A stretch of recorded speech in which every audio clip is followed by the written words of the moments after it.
Welcome to In Him with Pastor Dan Wermuth of Joplin Family Worship Center, located on East 7th Street in Joplin, where they are passionate about sharing the freedom and forgiveness found in Jesus Christ. Now, here's Pastor Dan with this week's edition of In Him.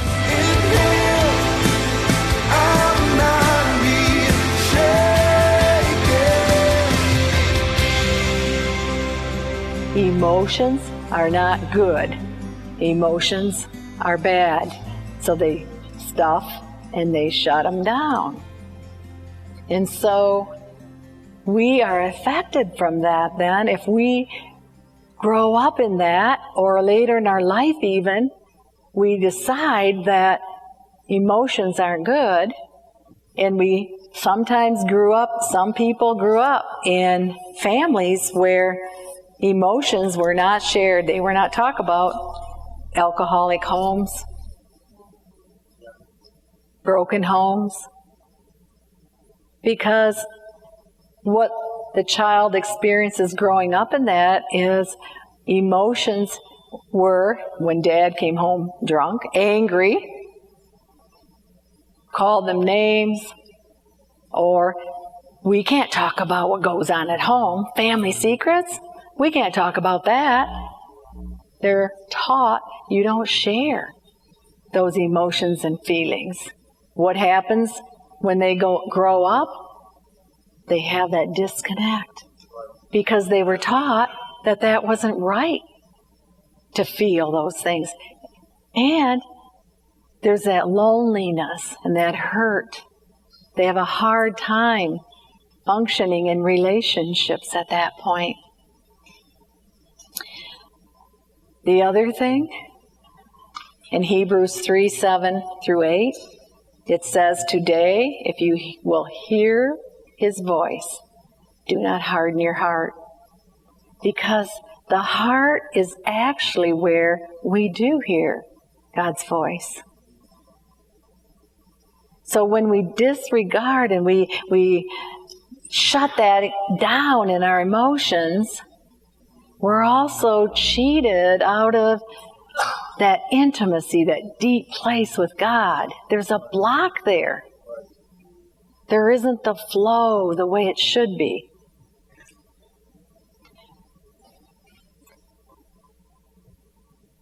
The truth is, when we block and we shut that area down in our heart, it works. We don't feel as much of the pain because we don't feel.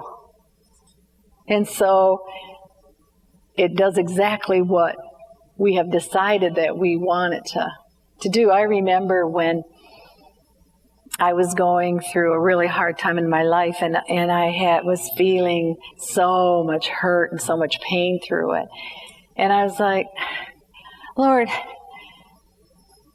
I just want to shut that down. I don't want to feel it anymore. There's people that don't feel all this hurt and all this shame, pain, and all this, I don't want to feel it anymore. And the Lord said to me, okay. But I won't be able to use you in the calling that you're in. I won't be able, that's not going to work. And I said, can I think about this for a few days? Because that sounded really good at that time. I was like, oh, good. I won't have to feel this anymore. But it's true. How can you minister to people if you're not connecting with them this way? How can you hear from Daddy God if you're not connecting this way with Him? Because there's blocks, right? And so, that happens. When I work with people, I counsel people, they come in, and one of the things I always do, I want to lead them to Jesus, because He's the counselor, not me. I'm the vessel. And so I want to lead them to the healer. And so I could sit there and tell them all kinds of stuff. But I really want them to hear from Jesus. And so I teach them, I use listening prayer, and I teach them how to sit quietly and just close their eyes, sit quietly, and just listen. And I pray, and ask the Lord to come. And I say, I know today there's things that you want Jenny to know. And so, Lord, we just invite you to come and just minister to her and just show her the things that are there that you want to heal in her. Because a lot of times there's lies that they're believing that the Lord has to, expose those lies and take back this territory from the enemy. And so, but I want them to hear it from him, not me. And so sometimes it's kind of funny because my God's a funny God. He's got such a good sense of humor. And sometimes he tells me and he shows me and I'll say to him, will you show them? And he does, and then it's like, whoa! Oh, it's so good. It's so good. But a lot of times, what happens, people will just go, nothing's happening. I'm not hearing anything. And I'll say, okay, well, sometimes it takes a while.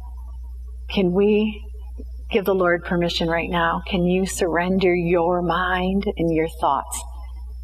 Because there's something there that's hindering something that, and so we'll pray through that. And sometimes it takes a long time. Sometimes they just can't do it. They can't do it because they're too afraid to let that down. They're so afraid of being hurt. And it was such a good protection for them. And they're so afraid if these emotions come up or they start to feel. And I just worked with a girl last week. And we talked about that. And she had just so much trauma growing up. And we got to that place where Jesus came and was starting to minister to her. And I said, Jesus, can you just heal her broken heart? And she said, I'm not feeling anything, and I really want to feel something. She said, I've just shut that off for so long. I said, that's okay. I said, that's okay. Jesus can heal that. And we sat there, and I just kept waiting on the Lord and praying, and all of a sudden the tears started, and she just grabbed her heart and she said, I can feel. When that happens, it's like, oh, I just want to get up and dance. Sometimes I do, actually. It's awesome. But the Lord started healing that place because she gave permission. She said, I know that this has protected me for so long, but I want to feel again. I don't want to go through the rest of my life numbed out. And so, Lord, I give you permission.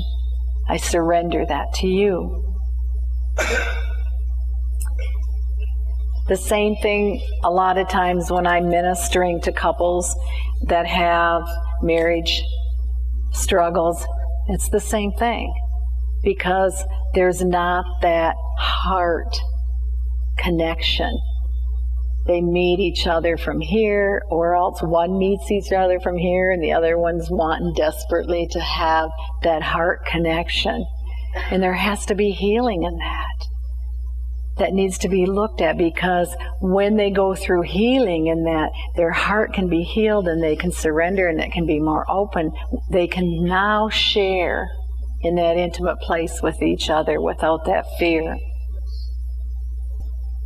Sometimes what happens too, and I see a lot of this, especially it seems like I see a lot more of this nowadays.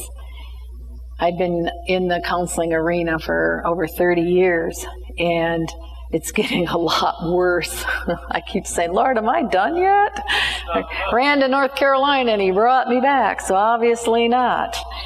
So what I see a lot is people and young adults, our teenagers, our young adults, they have learned how to run into places like I call them a false refuge, because it's something other than God. So they've learned to hide in and find their comfort in things like alcohol and drugs, sex, TV, computers, games, food. Need I say more? And it does the same thing. They operate then from here. And I often say, oh Lord, if you don't do something pretty soon to change this, what's the next generation going to have? Because those close, connected relationships, they're not going to experience that. They're not going to know how. Their relationships are through TV and computer and not really reality. C.S. Lewis stated, pain is God's megaphone. But self-protection tells us to protect that heart, to stuff emotions. They'll go away. They'll go away. If I just ignore it, it'll go away. Then I won't have to deal with it. Problem is, that's not true. It's not true. It doesn't go away. Because buried emotions, what happens with that? They're like an explosive. Over time, what happens then? It comes out in the wrong way. And you folks need to know that. Because now, what you might be experiencing because of that is panic attacks, headaches, anxiety attacks, sleeping disorders, high blood pressure, anorexia, eating disorders, you name it. Because our body was not created to stuff things in. They're going to come out. And so our body is reacting to all those things that we have stuffed, all the emotions, all the things that was never dealt with. I think you kind of get the picture. Yeah, they were never created for that. Because we were created in the image of God. And you people that were here yesterday, you're going to get this real quick. Who was our example? Who modeled the way we should be? Yes, he had balance in his emotions. That was another example that he gave us, was how to live that healthy, good, balanced life. He used his emotions in constructive ways. He allowed them to help him. They informed him how to connect deeply with people around him. Right? That compassion. Did he have anger? Yeah. Yeah, he did. Anger's not a bad thing. It's not your enemy. It's not. It's a message. Warning, warning, warning. Deal with something. Same with pain. You know, nowadays we just think, oh, we don't want to feel any pain. Pain is the other thing that I tell people. It's your friend. It's telling you something's wrong. Take care of it. And so many people, they get a little pain and they're like, oh my goodness sakes, I can't deal with this. So they right away try to cover it up. Pay attention. It's just saying something's going on that you need to deal with, instead of ignoring it. Jesus was so in touch with his heart and emotions that people were drawn to him. Prostitutes, adulterers, sinners, the poor, the rich, it didn't matter. The Pharisees, they were drawn to that love and compassion in him. They felt at home with him. They were at home in his presence. Ooh, I was at home in his presence today too. He was able to meet them from his heart. And they felt that. They felt that. That was healing for people. Just to be close to him. He cared about their brokenness, and he loved people with an open, free, compassionate love. He would enter into their world and he would heal them. And I believe that it was more healings that took place more than laying his hand on people physically. They were healed. I believe he healed broken hearts. I believe he healed people emotionally. And definitely healed people spiritually. In every area, he healed them. I've come to heal the brokenhearted. Yes. Ezekiel 11:19. I will give you a new heart, an undivided heart, and put a new spirit in you. I will remove from you your heart of stone, and I'll give you a heart of flesh.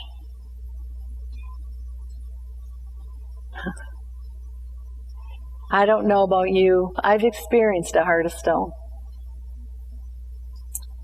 My husband and I went through a really, really hard time, and he was an alcoholic.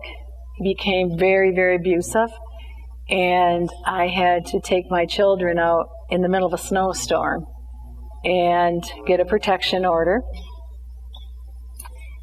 And it was the hardest thing I ever did in my life. It was the most heartbreaking thing I ever did in my life. But the bravest thing I ever did.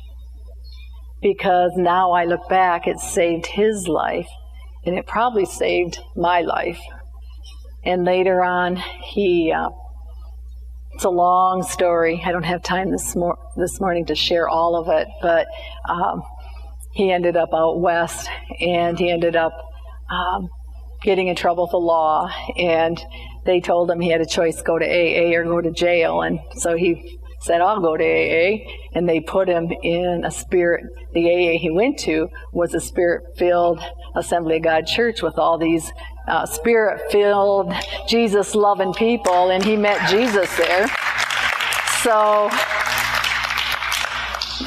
but we divorced during that time, and he came back for our one daughter's wedding, and when I met him, he came walking out. I was out fixing some fence out in the pasture. My youngest daughter was out there with me, and he come walking out there, and something about him was different. There was a peace that was in him, and his whole countenance was different, and he had a sweetness about him. And I said to my daughter, I said, he's different. And she said, we've been telling you that. Well, I didn't believe that. But we started hanging out because, we had wedding plans, and because I just liked to hang out with him. We always liked that. We always had, really good relationship. We loved to be together. And I said to the kids, I said, I don't mind, if you guys want, go out to eat or whatever. I said, I don't have a problem with that. I said, I'll go, it doesn't matter that your dad's there. I said, I just don't want him to start liking me or, And they said, don't worry, Mom, he said the same thing about you. Well, that knocked me down. But we ended up, the interaction. And I remember it was the 4th of July, and the kids wanted to go out and see the fireworks, and they wanted to go for ice cream. And so we went out, and we were sitting up on the dunes of Lake Michigan to watch the fireworks. And him and I went up for a walk, and we sat up a little higher. And the kids, surprisingly, they all left. And that night was the first time he just started from his heart sharing with me just repenting and sharing how much he had hurt me, and asking me forgiveness, and just crying and crying. And it was the scariest thing ever for me, because it's the hardest thing to explain, but my heart, right here, something, it was like an iceberg. And I could feel it melting. I could feel these emotions starting to come. I didn't want to feel those emotions. That was scary. I didn't want to go back to what I had been in. And I was scared to death. And it was like, I'm trying to shut these feelings down and stuff them back in there. And it was, oh no. Well, the next day, I was a counselor on staff at our church up in Michigan. The next day, I went in my senior pastor's office, I shut the door, and I said, I need help. And he went, what's going on? And I told him what had happened. I said, I don't want to feel these feelings. I don't know what to do. And he went, you're the counselor. What are you doing in here asking me? He said, obviously God's doing something. Will you just go with it? It'll be okay. I was like, but it's so scary. But it just kept changing and kept melting, and these emotions and these feelings kept growing. And I remember one night we sat on the step at Abba's farm, which was a counseling ministry center and where I lived on a farm. And we sat out on the step, and it was like 3 o'clock in the morning, and we were still sitting there just talking from here with each other. And God was healing and healing and healing. So long story short, we remarried. I always laugh because it was Aunt Dorothy that married us. And I said to her later, wow, when you marry someone, it's forever, because no matter what, divorce doesn't even work. But that was that heart of stone that I had built, that wall. And it had really affected me in so many different ways, because as that healed and that changed and that came down, I felt so much more, and I could move so much more with God and hearing His voice in so many different ways in my life, because I was able to give forgiveness. I was able to, confess and repent. And I was able to bring that heart of stone to death on the cross and say, Jesus, here's my heart. Reconnect, because I don't want to miss anything. I want to be able to live my life to the fullest in who you created me to be. And so, yeah, it was scary, because it did work for me. It did help me to protect that part of me. But I'll tell you what, I would have missed out on a lot. We still look at each other and we say, we still can't believe that we are really together. And people will say, how long have you guys been married? And we just kind of look at each other and we go, well, the first time or the second time, should we add them up? Should we, But God heals, God restores. God restores. He is the God of restoration. He is the God of healing. Who would have ever thought that He could heal like that? And He has. I said to my husband this morning, I miss you so much. You missed the best party last night. Wait till I tell him about this morning. He's going to love that. He grew up Pentecostal, and he's like ready to dance. Yeah. So this morning, I know that there's some of you that can relate with that. I know that, and I understand that has worked for you, and I understand that sometimes it's so much easier just to meet people from here. How's the weather? Who's playing the game today? And just the surfacey things in relationship, instead of from here where, you're a little transparent. Those walls are down. You're going to get hurt. You're going to get hurt. Jesus got hurt. But we have to choose to risk too. opening our heart knowing we're going to get hurt. People hurt people. Hurt people hurt people. And God uses people to heal people. You don't want to miss that. And so, this morning, if you can relate, if there's something in you that maybe has been blocking and you're not quite hearing,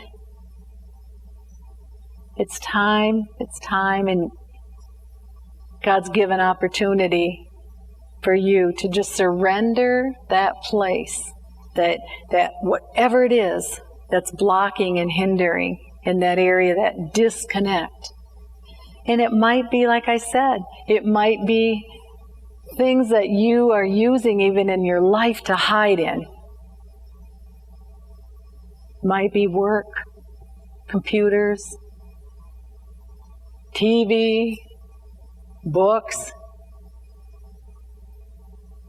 We find all different things, don't we, to replace that connection. You know, God created us to have that need in us, but He did that so that we'd come to Him when we were struggling or hurting or whatever. We would go to Him, not fill it with all this other stuff and go to Numsville. That wasn't His plan. Thank you for listening to In Him with Pastor Dan Wermuth of Joplin Family Worship Center. Listen to this broadcast again at kneo.org. You can also download a podcast version of today's message by searching KNEO on iTunes. Joplin Family Worship Center is located on East 7th Street in Joplin and has ministries for all ages. They invite you to join them this week for Sunday morning worship at 10 a.m. and Wednesday evening service at 7 p.m. Find out more at jfwc.org or facebook.com/Joplin Family Worship Center. Follow Pastor Dan on Twitter at Daniel H. Wermuth. Thank you for listening, and remember, in Him, you are free.